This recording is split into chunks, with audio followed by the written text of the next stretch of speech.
Welcome to our review of our Azura 7-night cruise to the Canary Islands and Madeira, where we did a fly cruise from Gatwick. Hi, if you're new to our channel, we are Tom and Dom Travel, and we release a new cruise and travel related video every single week. So if you haven't done so already, make sure you hit that subscribe button and give this video a like.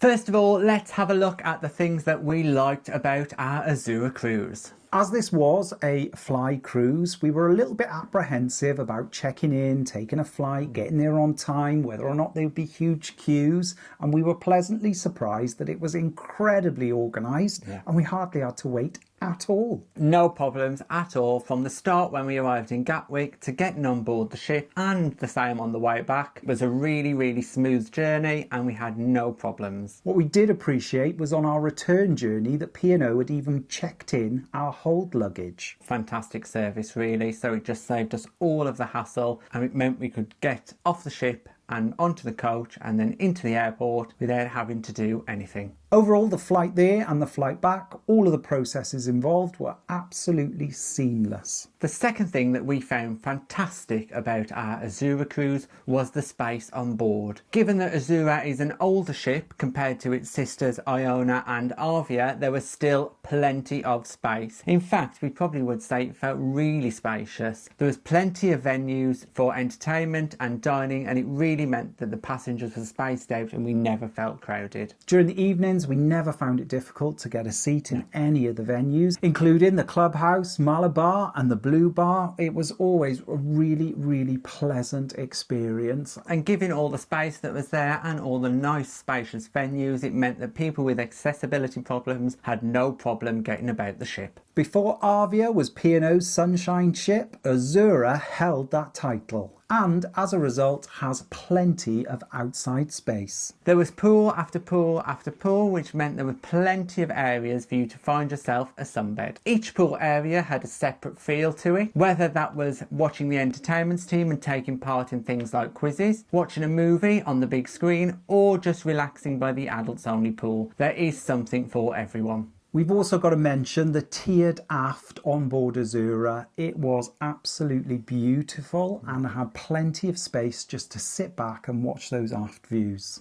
Another positive was the entertainment on board. The entertainment on board was absolutely fantastic. Now, the entertainment team delivered throughout the day, whether, like we said, they were doing quizzes or game shows, but also their theatre productions were absolutely spectacular. Another thing we found was the guest fly-out acts were also great. On our cruise, we had Sammy Lomax, who did a Paloma Faith tribute, and also Harry Lineker, who was an absolutely outstanding singer. In addition to the entertainment, what we also appreciated was on Azura, we actually got to witness a sail away party. And it's an outside sail away party, which we have not experienced on any other P&O ship. Having previously sailed on Avia, we were really pleasantly surprised to find out that afternoon tea was still available in the main dining room on one of your sea days on Azura. Now, this afternoon tea is served in spectacular fashion. You do get that tiered afternoon tea stand with all the things that you would expect. So those beautiful scones, selection of cakes and finger sandwiches. The afternoon tea on board was spectacular and we really enjoyed it. And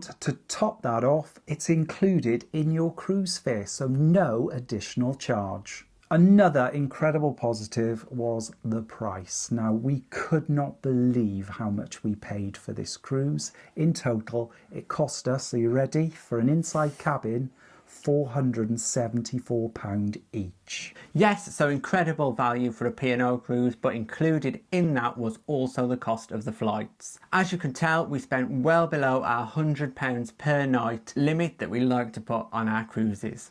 There were many positives, but now let's talk about some of those negative aspects. And the first thing that stands out for me was the buffet. Now, the layout of the buffet on Azura just didn't work very well. Where the food is served is kept separate in a tight little area at the side on both sides of the ship, but it makes it really difficult to navigate and try and find what you want. And the seating area is also quite tight to navigate when it's busy. Azura does have two buffets. However, we found that the second one wasn't in use. And the only thing we can think of is that it was closed because of the capacity on board. They've got an entire separate section to the aft of the Venetia buffet that they could also use as well. It wasn't used for just general buffet dining. It was only used as a specialty restaurant in the evenings for the beach house. Another slight disadvantage that didn't really inconvenience us much was on our last night. Yes, so if you are doing an overnight stay in Tenerife, which you will do depending on when you board the ship, we found that the entertainment on that night was very lacking. Now that could have been to the fact that Carnival was on the Friday night, and therefore many of the crew on board wanted to take part in those festivities because it was incredible. It was. The carnival itself was incredible, but that meant that things like the usual theatre show or the onboard entertainment was cancelled for the night. So it was pretty much up to us to make our own entertainment. Luckily, we could head out to the carnival. It's a negative because many passengers did decide to stay on board, and I think perhaps they may have found the entertainment offerings very limited.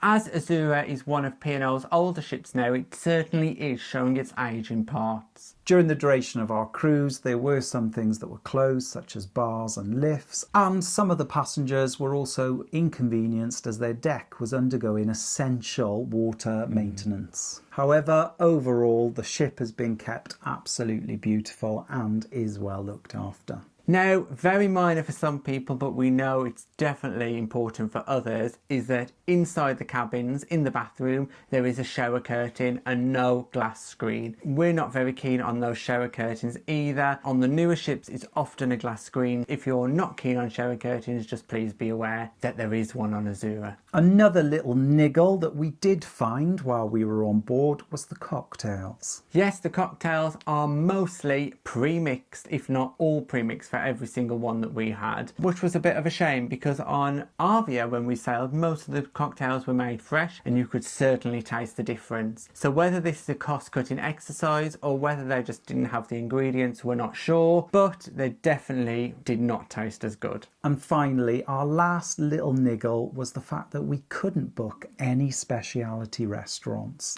Now, as we've previously mentioned, if you've watched our cruise vlogs, our Azura cruise had 2 embarkation days. You could either arrive on the Friday or the Saturday. We chose to arrive on the Saturday. Now, unfortunately, many of the passengers that embarked on the Friday then rushed to all of the specialty restaurants and pretty much booked them up. Now, this was one niggle that we did see on Facebook groups and forums that a lot of passengers were talking about, and we experienced it firsthand as well. There was no option to pre-book the specialty restaurants for us, but I did send a message to P&O directly and their advice was just book on board. There's nothing else you can do in advance. So when we arrived on board, we did try, but unfortunately the response we received on board was that it's all booked from the people that arrived on Friday. They did have a couple of time slots available. Unfortunately, they were the worst ones. Either very, very early or very, very late. So we didn't want to go for those because I think it would have really spoilt our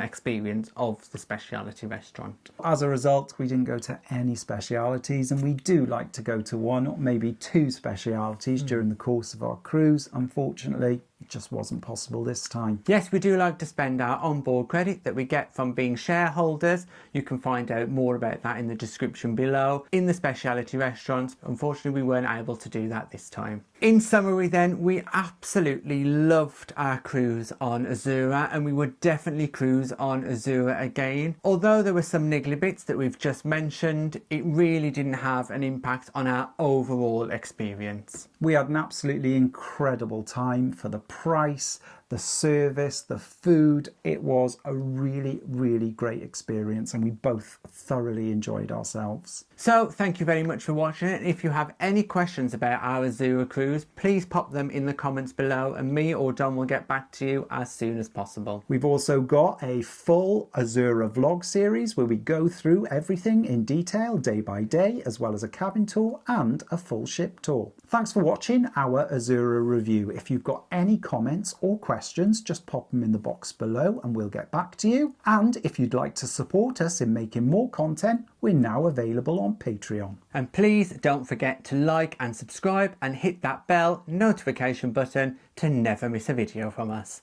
Thanks for watching. Bye bye.